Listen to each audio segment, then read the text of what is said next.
Gracie Fields, and that's introduced by Tony Bilbow.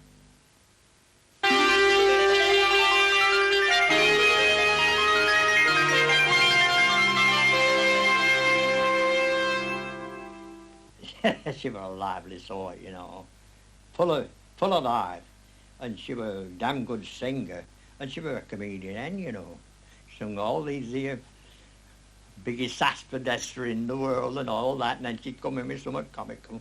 She was, there'll never be another Gracie Fields, you know, never.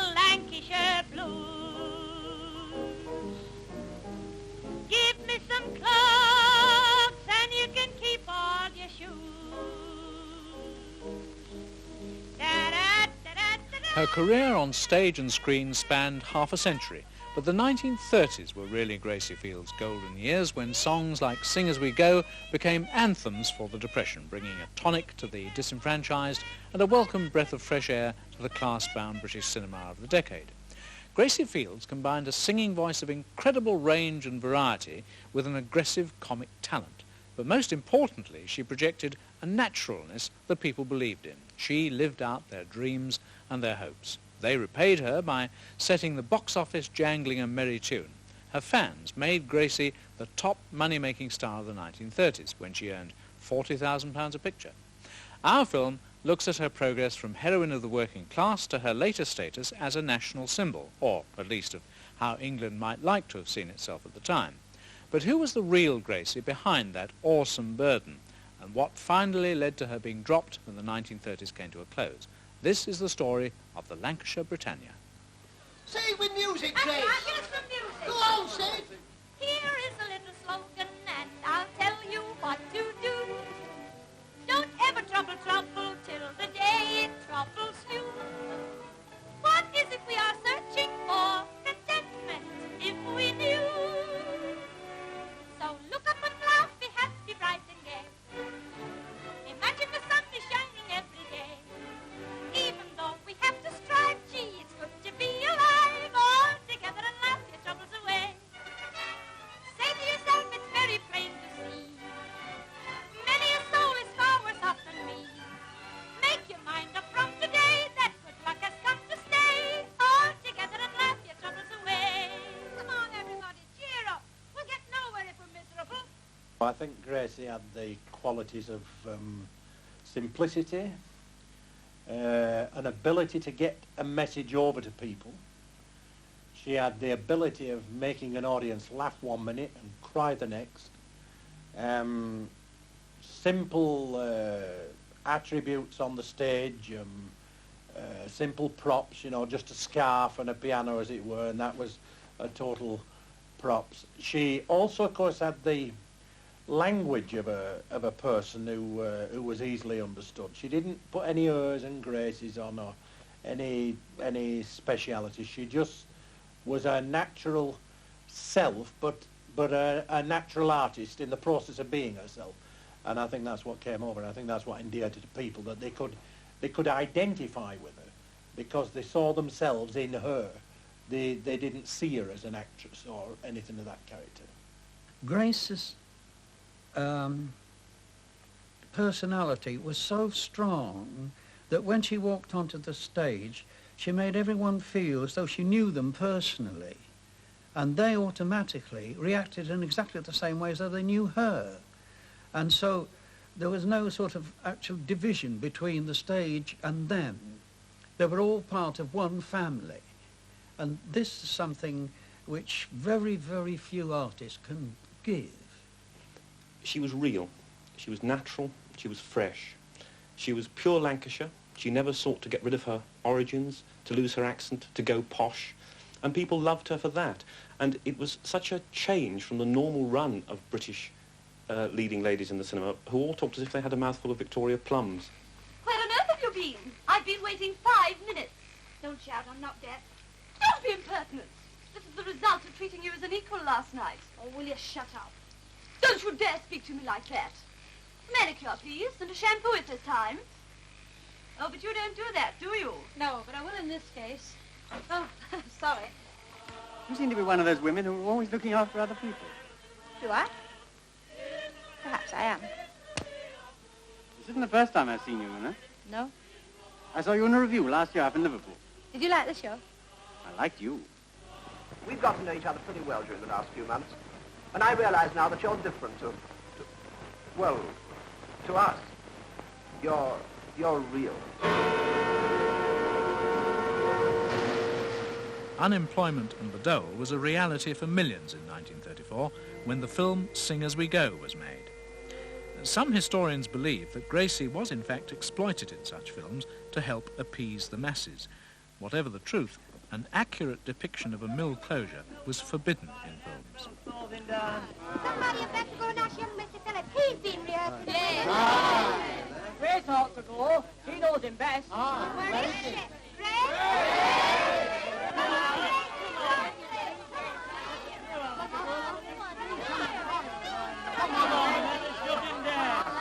I don't think people today really appreciate the straitjacket that censorship created for filmmakers in the 1930s.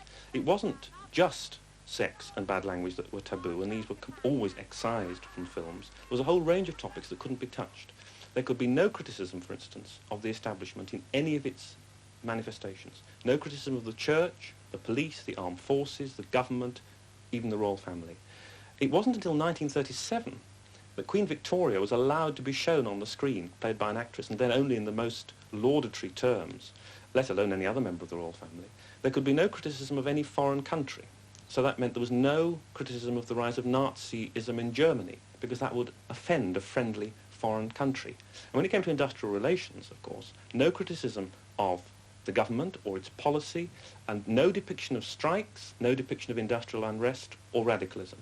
That therefore meant that the Great Depression classic, Love on the Dole by Walter Greenwood, which had been a great hit both as a book and a play, could not be filmed in the 1930s. It was twice offered to the censors and twice turned down, and what the censors did was to approve and endorse the Gracie Fields approach to industrial relations, which you see in films like Sing As We Go and Shipyard Sally, where Gracie acts not as the leader of a strike or a sit-in, but she acts as an advocate of class unity, class harmony, national unity, everyone pulling together, master and man being well disposed towards each other, and thus bringing about a national economic recovery.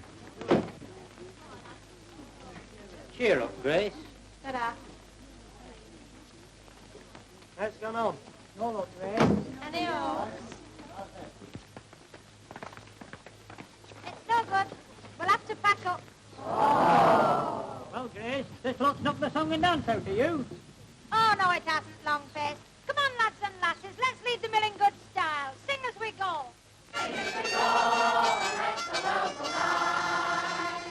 Singing a song along the highway. Hey, goes by tomorrow. I know it's tomorrow. I remember my aunt, I remember my mother. I mean, they used to go and stand and listen to her on the town hall balcony when she came to Rochdale. They absolutely worshipped her. I mean, she could attract thousands to the town hall square when she was in Rochdale. The people of Rochdale, I mean, absolutely adored Gracie. Now, I think one of the reasons that they adored her was that she never forgot where she came from. And they loved her because they saw one of their own, and one of their own class, making progress. She came one time to my home, and she came in and sat down in the big chair, as she'd always did, threw her coat over the back. And this was when she was at the top. So she casually says to me, Nell, is that your water boiling? That was a cistern. It used to boil like mad. So I said, yes, it is. She says, can I have a bath? Straight upstairs she went, and she had this bath. Well, she was working at night at Manchester, and I went to the bottom of the stairs. I laid a tray, because she couldn't have a meal. She didn't have a heavy meal. I laid this tray, and I went to the bottom of the stairs, and no sign of steam or anything. I thought she's a long time, whatever's she doing? So I called out, I said, have you finished your bath? And she said, yes. I said, well, are you coming down?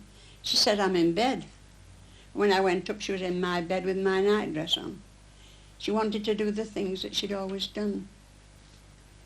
She lived in Harley Street for a time, and I went to see her before she was going to do a command performance.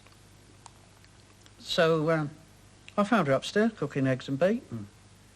I said, Grace, I said, you're on at the Palladium in about another 3/4 of an hour. She said, yes, I know, yeah. She said, I've just been for a walk. I said, well, well, I mean, if you've got the royal family in the front and everything, I said, aren't you nervous or anything like that? She said, no, all right, feel fine. And I thought, how remarkable. I said, everybody else would have butterflies, you know, they really would.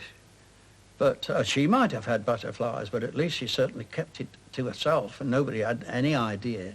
But what she would do, she probably, if she's got a very important thing to do, she'll go for a walk all by herself. And I think that was purely to memorise all the words she was going to sing. There was whiskey and brandy and port wine in a can, all waiting to welcome. Oh, aren't you going to join in? Come on, Duchess, join in. Sing that little bit. All waiting to welcome. That's better. There was bottled beer and bottled stout, enough to fill a van. All waiting to welcome Mr.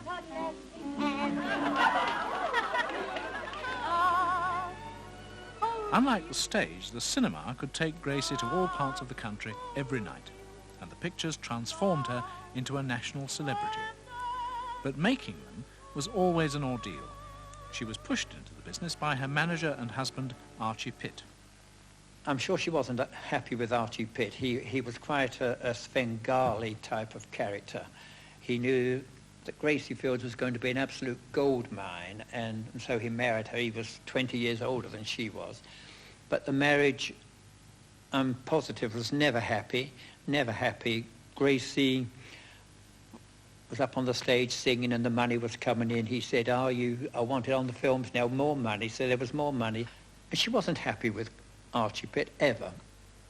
He was afraid of anyone taking her on. He wouldn't allow any impresario or director of anything to come anywhere near the theatre at all, because he was so frightened of losing her. Mind you, I mean, she made him a fortune. He was only paying her a small salary. And then suddenly, because they'd come into money, they decided to build this fabulous house in Hampstead called the Towers, with a ballroom and God knows what in it. So you can imagine going sort of from a top flat into a place like that. But I don't think really Grace was terribly happy in it, because she didn't like the idea of being ostentatious at all. She never had that sort of thing. Her agent had told her that it was about time that she bought herself a decent car. She used to run the Standard Avon in those days. So he arranged that she should buy a Rolls Royce. Well, he bought her the biggest Rolls Royce I've ever seen. It was enormous.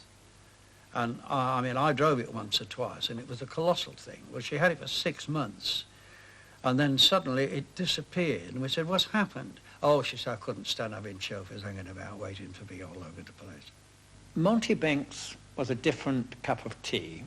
He gambled, he liked other women, but I don't think Gracie even minded that. He made her laugh. He was a jolly, friendly man. Monty Banks was alive, and quite frankly, he was the only person, really and truthfully, who ever dressed Grace. Because Grace had no idea of style in clothes, not a clue.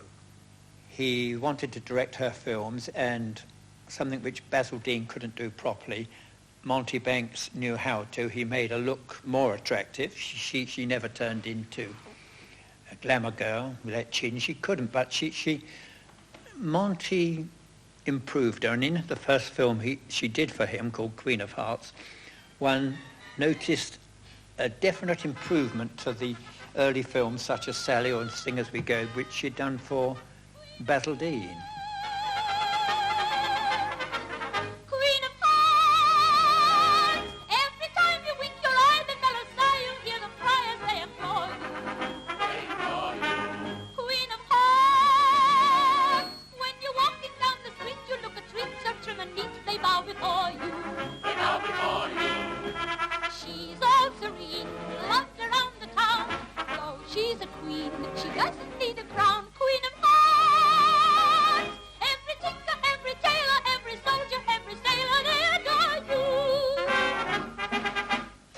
ambition was to get £200 in the bank for her mother.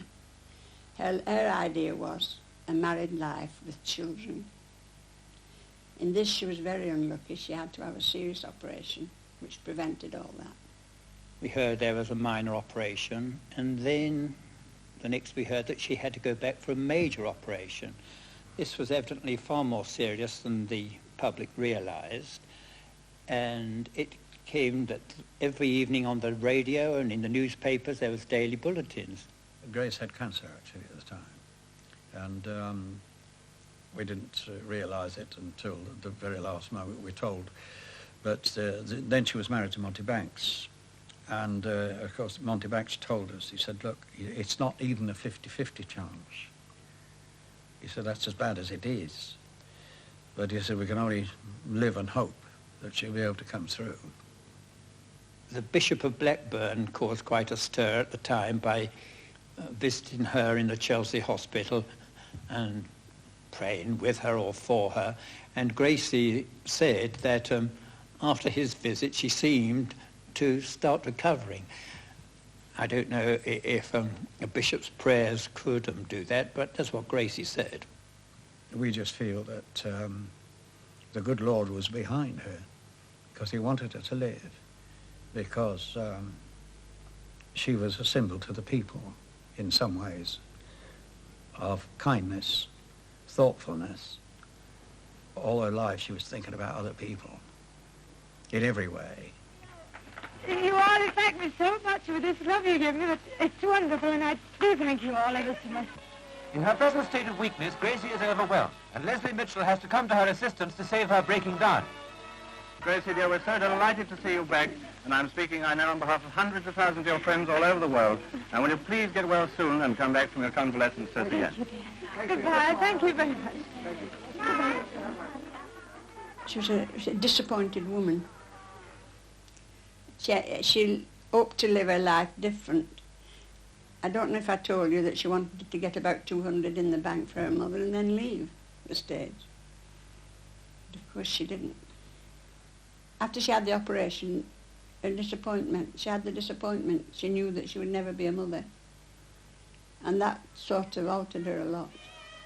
Such a disappointment. She loved children.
She could do absolutely no wrong for the first 8 or 9 months of the war. She married Monty, and nobody minded. She'd known him for years. He'd been her film producer, and Grace is getting married, which she did in the March 1939. 2 months later, of course, Italy came into the war, and it was an entirely different situation. Monty was an American citizen, naturalised American, because he was a producer and a comedian in American films. Now, he was Italian, really, and his sister was looking after his farms. Well, now, when Mussolini came into power, Mussolini came and sent some of his henchmen along and said, who these farms belong to? So his sister said, well, they belong to my brother. He said, well, where's your brother? He said, he's in England. So he had to go back again to Italy, become an Italian citizen again, came back to England, was producing Grace's film, and at the same time, as I say, Mussolini declared war on Britain. So that meant that he had to get out of England, because then he was a naturalised, or he'd become a naturalised Italian again, he would have been interned. So he had to leave the country. Monty Banks was suddenly called Mario Bianchi, I think that was his correct name. Why has Gracie Fields run away? And then it all started. Gracie Fields suddenly, from being everybody's idol, had toppled. There was a secret session of Parliament. She said, what can I possibly do, for my country? What's the best thing I can do? And they said, look, Grace, you've no reason to stay in Britain unless you want to, because if you earn English pounds, it won't mean a thing. There's no good to Britain. It's not doing Britain any good in the services. So she said, well, if I went to America and tried to earn American dollars, would that be all right? He said, that would be doing in Britain the finest service you could possibly give her. But he said, you must tell the Americans that. And he said, you mustn't tell the press why you're going. But he said, if you want to do that for Britain, you'll be doing Britain the biggest service you could give her. So she took the hint, and she went to America, and in 2 years rather, she earned $3 million for Britain. That was the first 2 years of the war. I think that the message of hope and optimism which she put forward could well have been used in the early war years. Indeed, George Formby was used for very much the same means. I think that the great press campaign was due to the fact that people felt an acute sense of betrayal, somewhat akin to the one they felt when Edward VIII abdicated, left the country, left his duty to go off with the woman he loved. And they felt that Gracie, by going to Canada and following her husband there, was somehow betraying the country. She wasn't, in fact, because she was raising money for the Red Cross and various other war charities and so on. But there was this sense of betrayal, and in the early war years there was a great campaign against people who were said to have gone with the wind up. That was the great slogan of the early war years, and she was included amongst it. Gracie was terribly, what's the word, not just upset, she was absolutely pulled to pieces by all the awful things that were written about her in the British press. Of course, I always think that it was the early days of the war. There was not much happening, so Gracie Fields was news. She took everything in herself and never let the people know. I mean, there's times when I knew that she was feeling the strain of certain things, and yet you'd not see it. She wouldn't let you see it, because she was so strong in herself. The recent abdication crisis had aroused public concern on a similar scale, and now the Queen of Hearts was following the King into exile. But sadly, in 1950, Grace's happiness with the man she loved came to a sudden end. He never told Grace during his lifetime that he had heart trouble. And on the train going to Naples, he went to the toilet there. This was about 3 o'clock in the morning. And he had a heart attack in the toilet, and of course Grace had no idea, and she thought it was a long time. So she thought, well, I'd better go and see if it's all right. So she knocked on the door, and there wasn't any answer. And it was a bit embarrassing to sort of knock on the toilet door. Anyhow, she knocked again. She couldn't hear anything. Nobody said anything at all. Then she started to get worried. So then she found a guard, and of course they broke the door down. Of course, Monty was dead. Well, 3 o'clock in the morning, you can imagine she was half undressed, having just got out of the carriage just to go to the toilet, see if it was all right. And the Italians are very peculiar people. They said, well, we can't have a dead person on the train. So they said, we're going to stop for about 2 or 3 minutes just to get his body off the train, put it on a platform, and you have to stay with him until such time. And so they simply just dragged his body off, put it onto a railway truck, and just chucked her baggage out and everything like that, and the train was off again because it was an express. So there she was with Monty's dead body and half undressed with all the baggage and everything, and not a sign of anybody, not anywhere.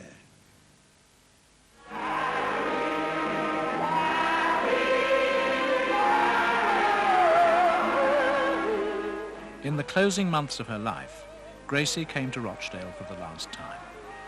30 years earlier, the public memory of that fateful wartime misunderstanding had already faded after Monty's death. She also found happiness in a new marriage. Now frail, tired, and into her 80s, Gracie still had the strength to say goodbye to the people she loved most, in the way she knew best.